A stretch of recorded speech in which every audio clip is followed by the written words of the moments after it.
Hi, my name is Aaron, and I'm a gringo living in Santo Domingo.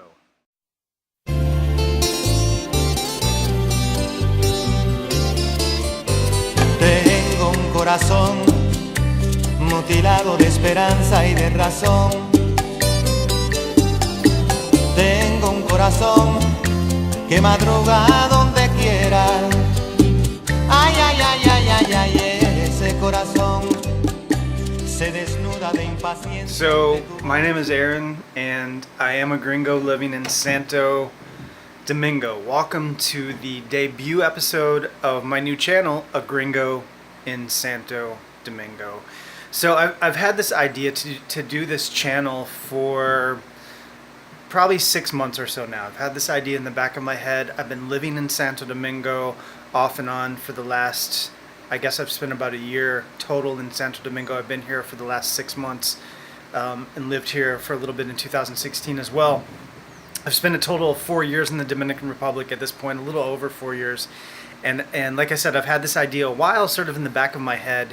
And I was out last night with a friend of mine, Eusebio, and I told him about my idea of doing this channel, A Gringo in Santo Domingo. He loved it. He said he thought it was a great idea. And so when I woke up this morning, I decided, you know what, fuck it. I'm going to do it. I'm going to go for it. I'm not going to put it off like I do a lot of things. I'm just going to start this channel today. So the idea with this channel is to sort of document what it's like living as an American in Santo Domingo in the Dominican Republic. Like I said, I've spent a lot of time in this country. I have a lot of experience in the Dominican Republic. I've had a lot of great experiences. I've had some bad experiences. And the idea with this channel is to sort of just document what it's like being in this crazy, crazy country. So, crazy fun country. I mean that in the best possible way. So, in this episode, I'm going to give you a little bit of my backstory, tell you why I came to the Dominican Republic. So, in this episode, I'm going to give you a little bit of my backstory and explain why I came to the Dominican Republic in the first place and why I've spent so much time here over the last several years.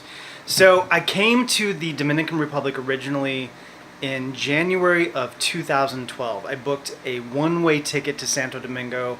I arrived, I think it was somewhere around January 15th or so of 2012.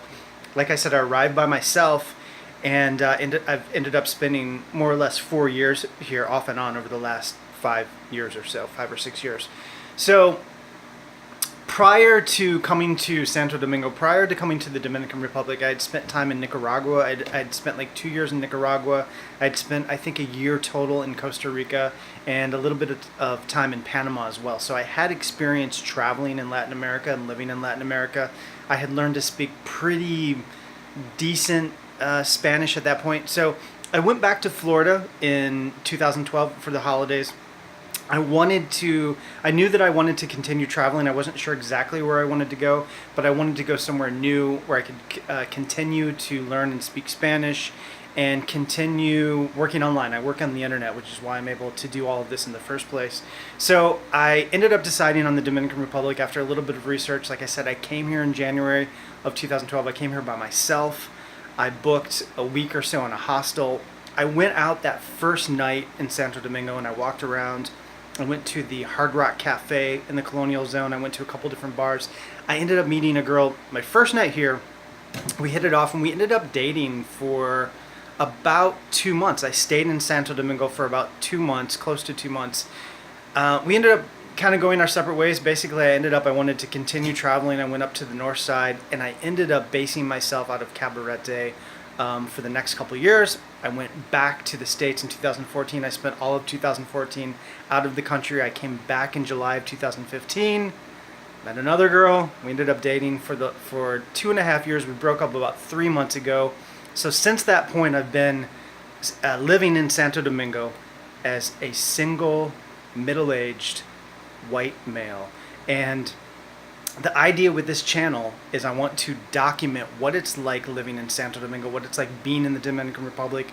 I'm going to get into the culture, the music, the food, the girls,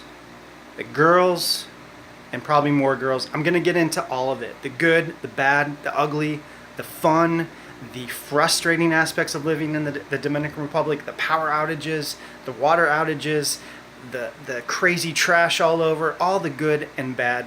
I love this country, and I'm doing this channel with the utmost respect. I plan to present the Dominican Republic in a positive light because I truly do love living here.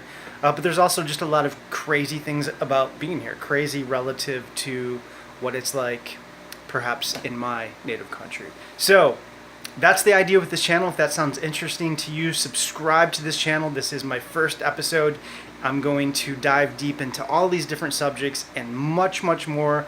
I will be vlogging, I will be traveling, I will be watching live music, filming musicians. I'm a musician, so I'm going to get into a lot of music on this channel. Basically, it's going to be a really fun channel. We're going to dive deep into the culture of the Dominican Republic and what it's like living here as a gringo in Santo Domingo.